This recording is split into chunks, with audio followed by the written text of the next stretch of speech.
Sikiliza mambo haya 7 na uchukue hatua, na jambo la 7 ndiyo jambo muhimu zaidi. Jambo la kwanza, hakikisha unakunywa maji mengi, kwa sababu upungufu wa maji mwilini, yani dehydration, ndio huwa unasababisha figo inashindwa kufanya kazi yake muhimu. Lakini jambo la pili, kukaa na maambukizi makali kwa muda mrefu. Maambukizi ya magonjwa makali kama kisukari, pressure pamoja na magonjwa ya moyo huwa yanasababisha figo kushindwa kufanya kazi yake. Lakini pia matumizi ya kiholela ya antibiotic, yani unatumia antibiotic bila muongozo wa daktari. Umeumwa kichwa kidogo, unaenda kumeza Ampiclox kabla daktari hajakuandikia.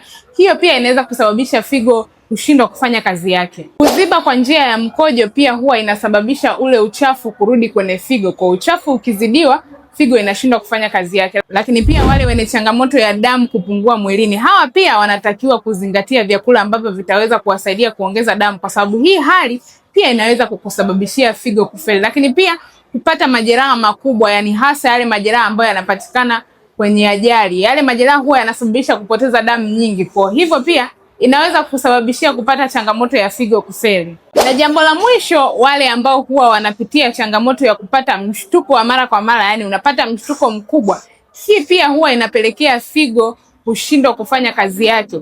Kwa hiyo hapa tunawazungumzia sana wale ambao wanapitia changamoto ya pressure, huwa inawapelekea figo kufeli kabisa na kushindwa kufanya kazi yake. Najua hii video imekusaidia, sasa share kwa watu 5 tu nao waendelee